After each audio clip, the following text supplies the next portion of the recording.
everyone. I hope that you all had a wonderful Valentine's Day and you all enjoyed cooking in the kitchen with my recipe and spice recommendation. Following on from me recommending those spices, there's a question that's always being asked about what is the shelf life of spices? There's various opinions to the shelf life of spices. Sometimes people think that it differs from store to store as to where you buy your ground spices, but actually, all in all, it doesn't matter where you buy it from.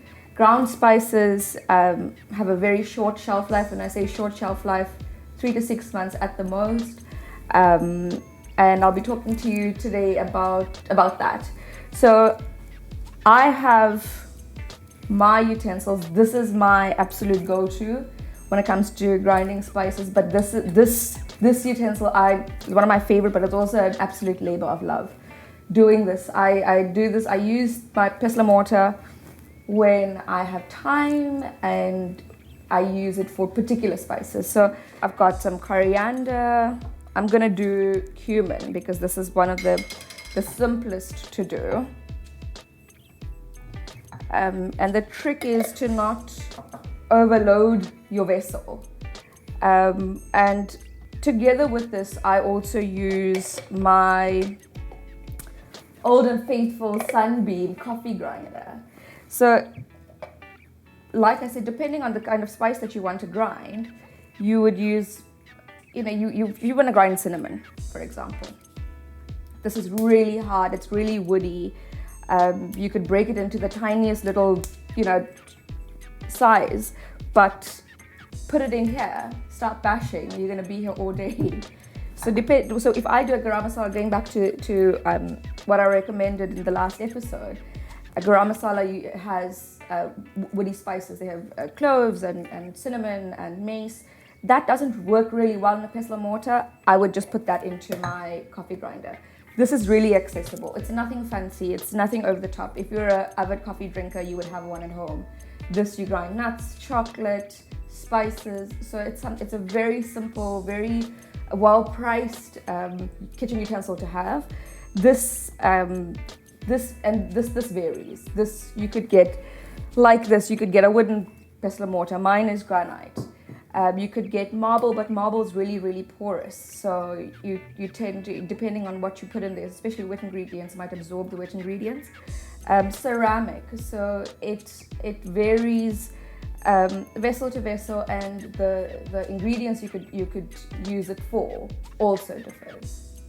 So what I'm going to do now is I'm going to get grinding and show you the finished product.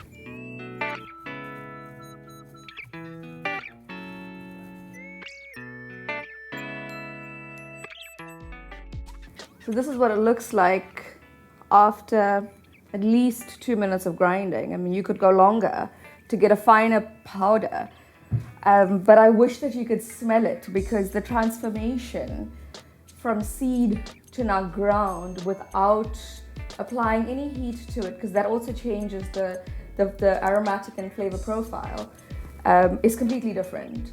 And the transformation is chalk and cheese. I hate that term, but I can't describe it any other way.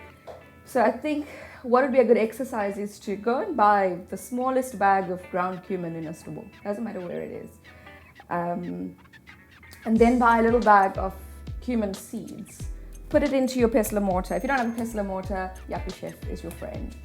Or if you have a spice grinder, put it into your spice grinder. No heat, no nothing, and just grind it. And then you can tell the difference with what's best. And from there, you could actually just jar it and test the shelf life. But it absolutely does not compare. Today's episode is focusing on glassware. So we are sipping on this amazing La Motte Chardonnay, but we will be discussing the various wine glasses, which I have a lot of people asking me about which wine glasses do I prefer. So I think it's important to invest in quality glassware, and tonight we are doing a Riedel comparative tasting. So we've got this beautiful Riedel Chardonnay oak glass, Fun fact that Riedel is one of the first people, and I think almost the only people, that does varietal specific, which means wine specific, which means there is a glass for Chardonnay like there is a glass for Cabernet.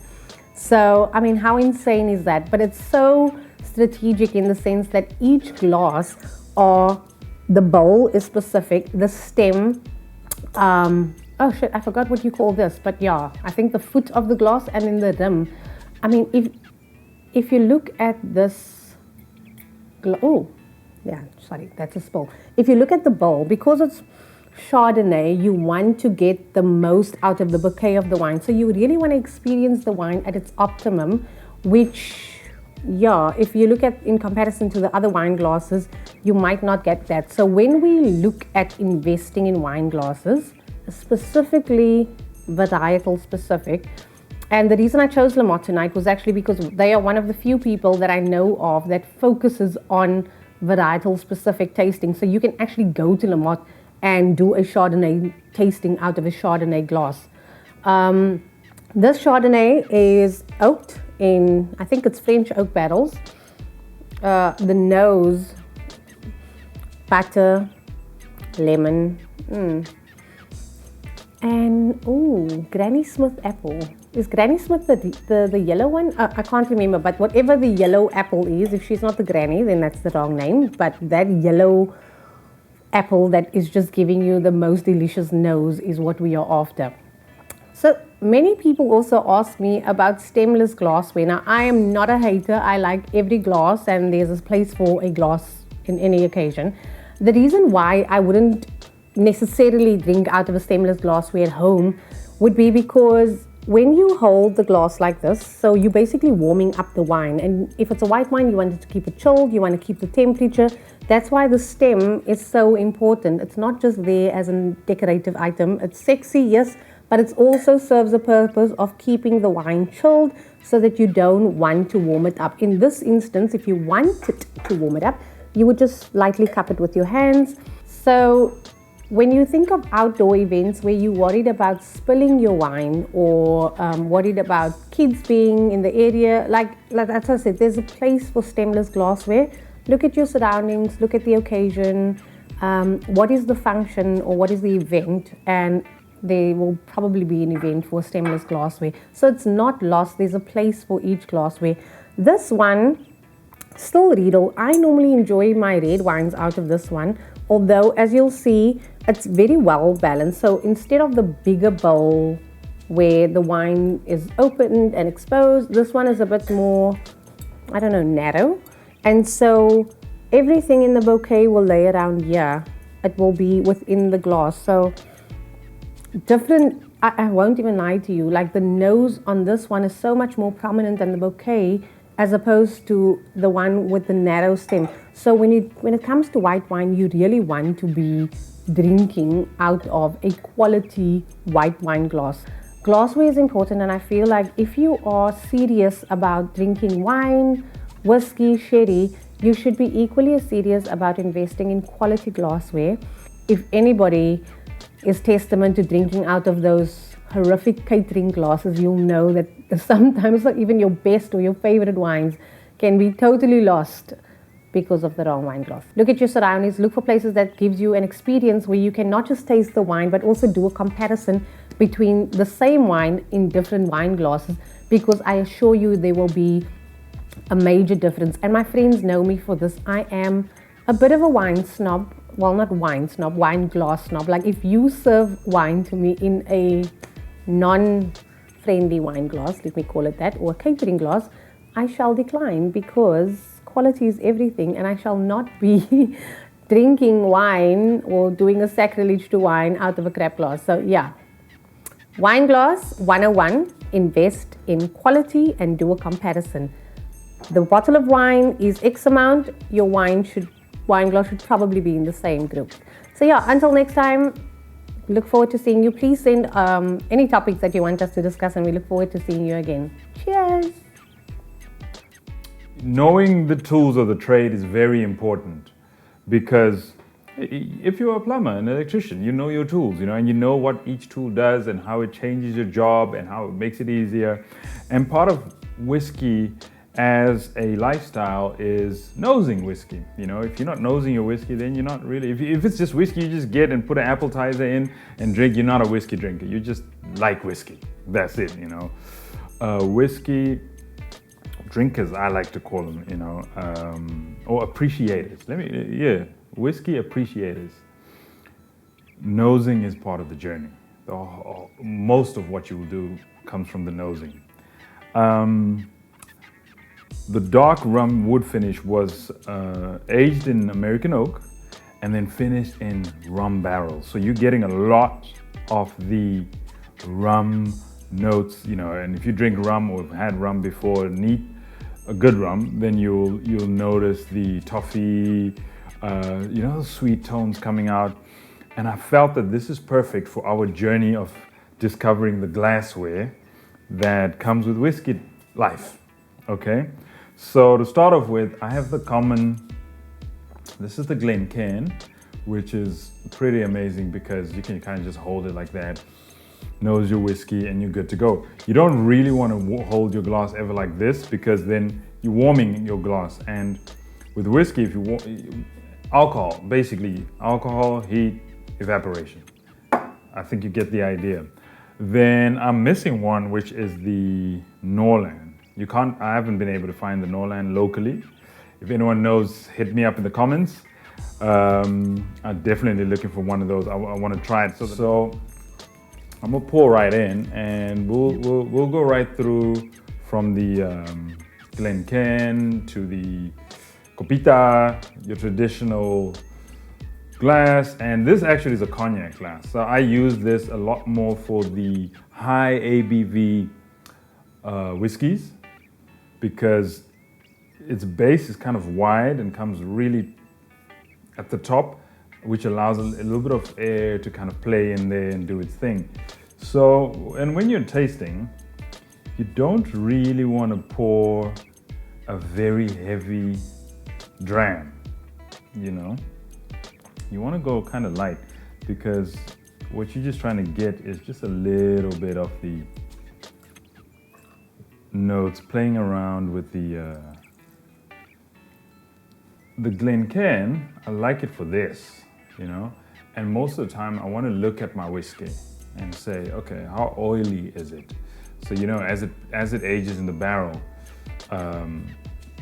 you know, it gets a lot of oil from the wood, you know, and I love my, you know, whiskeys that are quite oily and, you know, tell me already that they build up the expectation of when it hits my nose, you know.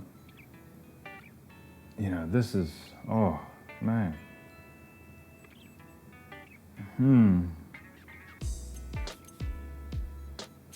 Oh, brilliant.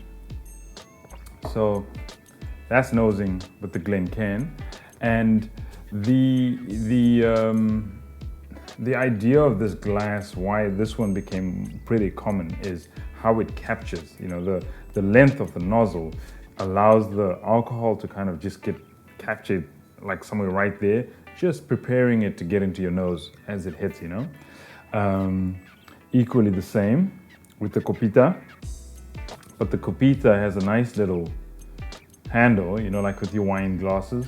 And this obviously allows you to kind of just hold it much more stable than that, and without having to warm your glass as well. And equally, see, with the Copita, I'm getting a little bit of smoke. It's like charred. It's like they charred the inside of the barrel a bit. One of them, definitely. But I didn't get that with the Glencairn.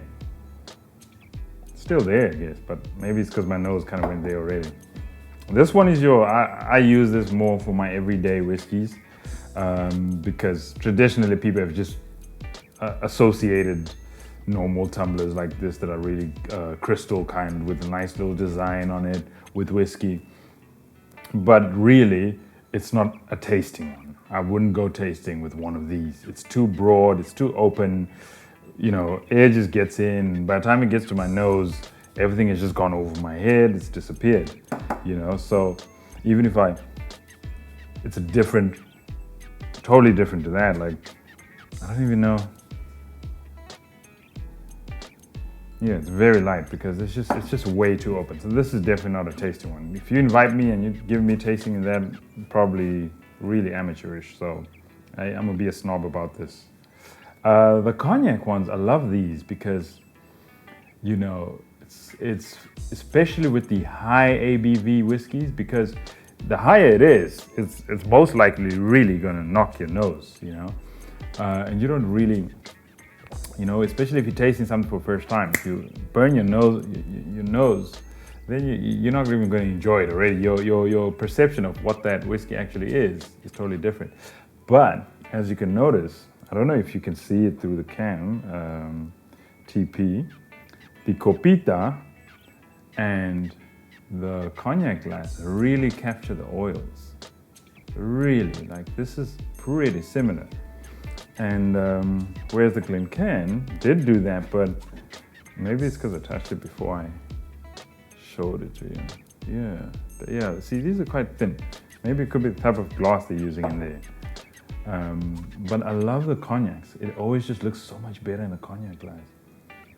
Oh, man, brilliant. Cinnamon. Oof. This is nice. Kind of gets some spiciness. Oof. It's like the air got in there and danced a little bit, and you know, it just didn't rush out. It kind of got caught there. And that's what we're looking for. That nosing experience. And as I said in the last episode, what you're gonna get is different from what I will get. But most of the time, that is the experience, is that journey through all of that.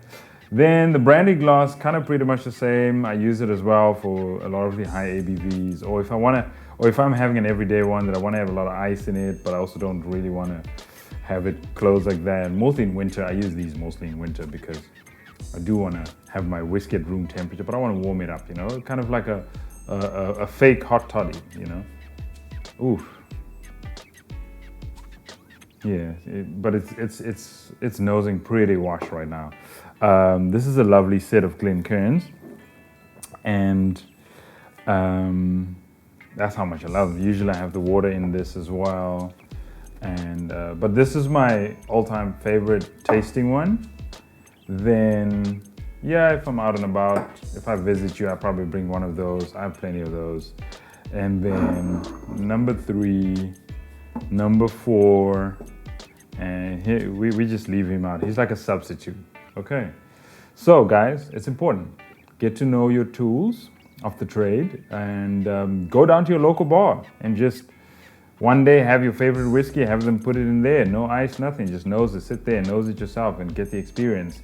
You know, going to whiskey bars is a really good thing to do because you get to taste the whiskey instead of having to spend a lot of money buying a bottle you're not going to enjoy. Just go down to a whiskey bar. You know, every time you go out, don't have the same thing. Just try something new, but do it that way. Kind of, you know, find your sweet spot. Everyone's got a sweet spot. My friend likes these. He really loves the hold and, you know, the old school feel from there. And I have friends that swear by that. Me too. But most times, like, this is where I'll rest at. If I had a choice, this would be my whiskey tasting glass, because most times, you know, if I'm tasting at home or, you know, it's nothing really serious, or I've had it before, you know, I'll have it in here because this just gives me the most pleasant, just looking at it. It just looks good sitting there. It feels like you need a cigar. Okay. Get at us with the questions. Appreciate the support. Appreciate the views. Let me know what you want me to try, what you want me to talk about. We've got a lot of content coming up. But yes, On The Real G, now serving whiskey.